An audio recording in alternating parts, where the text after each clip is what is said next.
crime to be an illegal immigrant. I mean, it's just like, you know, illegal murder is now illegal. I mean, it's illegal. We have to make something illegal that's already illegal? This is how they summarize the new law in Arizona, designed to do something that our federal government will not, and that's take illegal immigration seriously. Statue of Liberty, you know, on the palm, I hold my lamp beside her golden door. It's a golden door. This is a special place, and we haven't been treating it like a special place on any front for a very long time. The idiocy of the not-so-subtle Nazi reference that you see here all over, papers, please, is exceeded only by the idea of doing something illegal should be anything other than a crime. But common sense didn't stop many from reacting as Arizona's attempt to ask for identification would turn the Southwest United States into somehow or another the Fourth Reich. Mexico even issued a warning to anyone daring to travel to Arizona, which would have been a little more intimidating if it didn't sound so much like my mom's advice. You know, if I would go someplace, if I would have gone to any other country, my mother would have said this, and I now say this to my children, and this was a stern warning to the Mexican citizens. It's important to act carefully and respect the local laws. Look out!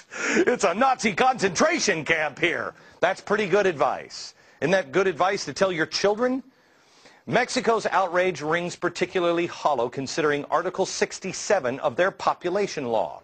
Quote, authorities, whether federal, state, or municipal, are required to demand that foreigners prove their legal presence in the country before attending to any issues.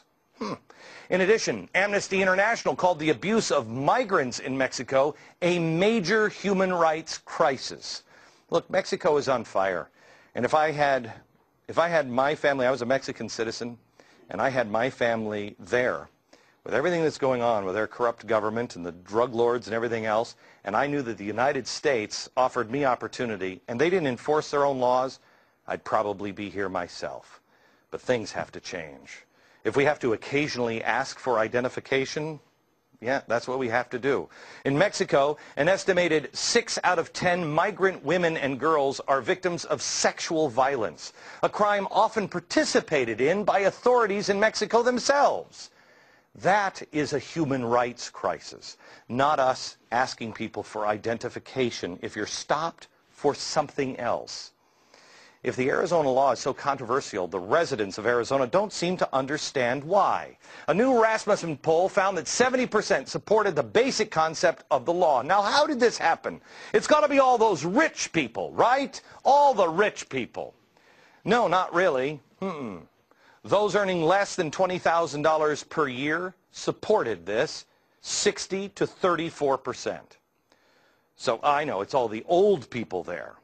No, according to the same poll, those between the ages of 18 and 29 years old support it between 72 to 28%.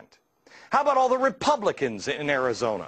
No, Democrats supported this bill 51 to 43%. How about the conservatives? Nope, liberals support the bill 44 to 39%. How about all just the white people? No, even the other race category, which mostly included Hispanics, supported 63 to 36%. Either Arizona is filled with racists, I mean in every category they're racist, or they just know that this is collapsing their state and they know more about the law and the people that are enforcing it than those who are criticizing it from outside. President Obama said this about this legislation just the other day. This law that just passed in Arizona, which I think is a poorly conceived law.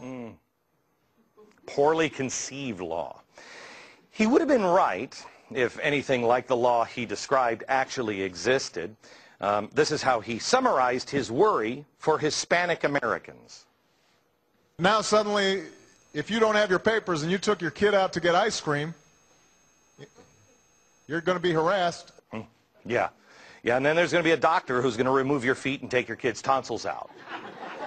I mean, if you're here, you know, legally, illegally, you're sitting in an ice cream parlor, they cannot ask you any questions by law. The law specifically prohibits such behavior. Enforce that law.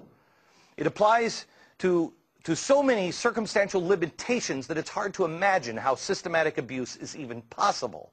Law enforcement will make a reasonable attempt to determine the immigration status of a person when practicable, if there is a reasonable suspicion, if it doesn't hinder or obstruct an investigation, or if they already have been arrested.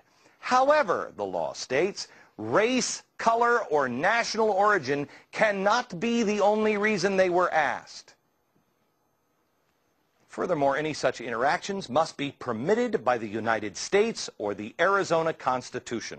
It must be implemented in a manner consistent with federal laws regulating immigration. It must provide the civil rights of all persons. And the questioning must occur during a lawful contact. That doesn't sound like the ice cream parlor. What does lawful contact even mean?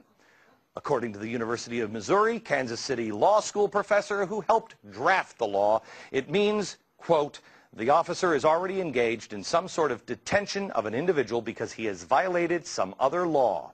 The most likely context would be that this law would come into play at a traffic stop.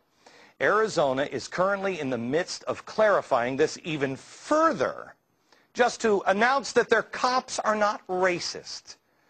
So unless your mythical trip to the ice cream stand includes reckless driving or armed robbery, you're probably going to be okay with your mint chocolate chip waffle cone there with your grandkids. The larger point, however, is that those who attack this law are making very specific complaints about very specific groups of people. It's not about these people.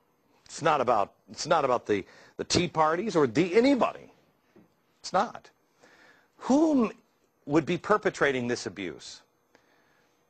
No critic is claiming that the Republican politicians are going to start making citizen arrests or Tea Party members. Oh, you're Hispanic, let me arrest you. That's not happening. What they're saying is that police officers will abuse their powers to recklessly harass and detain Hispanic citizens for no reason other than living while Hispanic. Why can we trust the police officers to make judgments on the use of lethal force but not ask for identification when appropriate? They're carrying guns. It's been my experience that police officers, and I think most people in America, along with members of the military, police and members of the military represent the finest among us. Not in every case. There are bad cops. There are bad everything. But the vast majority are just Americans. They're good. They're people that risk their life every day to protect us. Do you wear a vest under your clothes to go to work? They do. Why are we repaying them with accusations of widespread bigotry without any evidence? Do we really believe the everyday cop will be so tempted they just can't stand it? They're just going to have to detain Hispanics